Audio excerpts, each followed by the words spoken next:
Mag-conduct ka muna ng market research to understand the demand. Kung may demand ba, yung produkto mo, yung let's say, sa target area mo. Kaya kung hindi nyo inayos yan right from day one, yung system, yung safety, yung cleanliness, nako, wag na kayo pumasok. Videos that will make you wealthy and debt-free. Mahilig ka ba mag-alaga ng mga manok? Gusto mo ba magkaroon ng poultry business? Kung yan ang nais mo, timing na timing yan ang pag-uusapan natin sa video na ito. Hi there! This is Shane Kitan, your pambansang wealth coach. Sa usapan natin ito, usapang negosyo natin. Maganda ba yung tinatawag na poultry business? Ano dapat nating iwasan? Ano dapat nating gawin? At sa dulo ng video, i-share ko, i-reveal ko yung sikreto kung paano nyo mapalago ito. Nako, yes, exciting na ito. So, starting a poultry business, no, talagang can be really enticing kasi ang manok, we love chicken, eh, 'di ba? Lahat ng mga manok, prito, ihaw, 'di ba? Nilaga, lahat sarap talaga, no? Gusto talaga natin ng manok. Kaya nga pagdating sa business na ito, dalawa pong klase. Ito yung tinatawag na broiler. Okay? You're harvesting it for the meat. Or number 2, chicken egg. Oo, laying egg. Yung bok-bok talaga, di ba? Gusto mo talaga magbenta naman ng itlog lang. Itlog. So, depende po kung ano yung gusto nyong pasukan. Pero, bago nyo pasukan to, bibigyan ko po kayo ng, syempre, ng guidelines po. Number 1, please, research and plan muna. Mag-conduct ka muna ng market research to understand the demand. Kung may demand ba?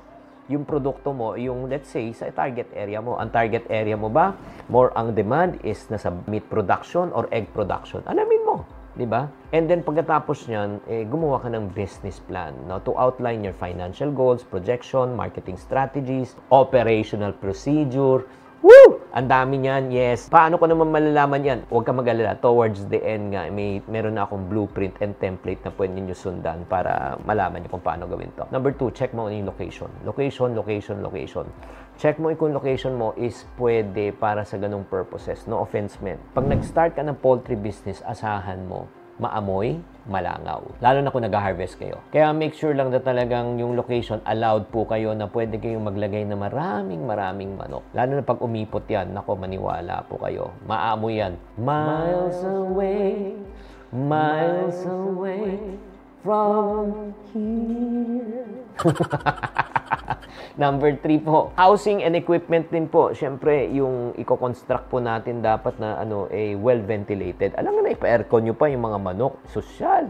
Diba? Tama ang lighting, temperature control, tapos hindi dapat mabaha. Oo. Lalo na ito lang po, tubig.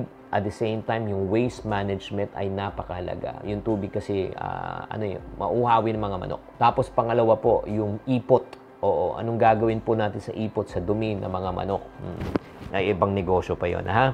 And then also, check natin yung tinatawag nating biosecurity measures. Kasi kailangan po may protocol po yan, di ba? Hindi lang pwedeng, free range eh. Yung like for example, dinidisinfect mo ba regularly, vaccination, treatments ng mga manok para hindi magkaroon ng peste. Ito ang problema mo.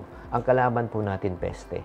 Pag na-peste po yan, nako, lahat ng inahin mo ay nako, goodbye. Pag na-goodbye, syempre patay.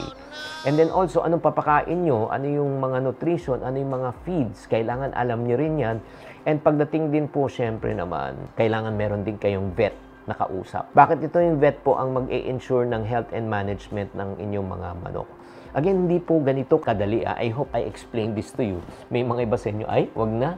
Dami pa lang gagawin. Yes. Kung maliit lang, backyard lang, okay lang yan. Pero kung talagang full production, iba. And last but not the least, pag naayos mo na yung production mo, marketing and sales na. Diba? Sino yung local market mo? Retailer ba? Restaurant ba? Yung mga customers mo, B2B ka ba? O B2C? Business to business or business to consumer ka? So, aalamin mo lahat yan bago ka umpisa. Pero bago pa tayong magpatuloy and to tell you ano yung dapat nyong iwasan para hindi kayo malugi sa ganitong negosyo, I just like to say hi to Lori Mirasol Panique. Okay?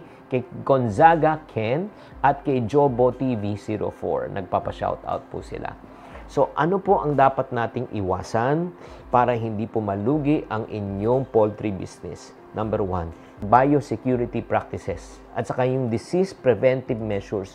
In other words, kailangan mag-hire kayo ulit ng vet na para turuan kayo paano i-set up to.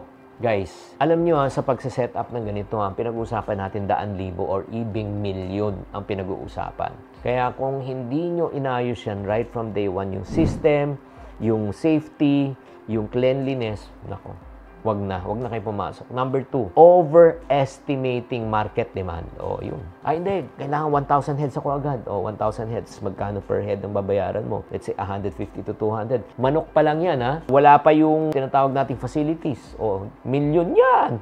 Baka umabot 1 milyon. O, number 3, over-investing. O, like for example, nag-build ka na ng napakalaking infrastructure na hindi mo naman kailangan. Pang-4, permits. Kailangan, check nyo yung permit. Kasi may mga legal requirements yan. As I mentioned, yung area mo, location ba? Conducive ba? Pinapayagan ba? Baka pagtayo mo dyan, nag-operate ka na, nireklamo ka ng mga homeowners, patay ka, sarado ka. And last but not the least is failing to have a contingency plan when unexpected things happen. Dapat sa pagnenegosyo po, meron tayong tinatawag na plan A and plan B. Pag hindi nag-work ang plan A, dapat may plan B ka. Okay? So, uulitin ko, pag-start ng poultry business, pag-aralan, di ba? At kailangan ng pagpaplano, ha? Magtanong kayo sa mga advice, sa mga experienced farmers, veterinarians, or mga agriculturists, di ba? Sila po ang mas nakakaalam po ng ganitong klaseng negosyo. Ang kaya ko lang ituro po sa inyo is yung pagbebenta, pagmamarket, pero pagka-proseso na ito, mas maganda sumangguni na kayo sa mga professional.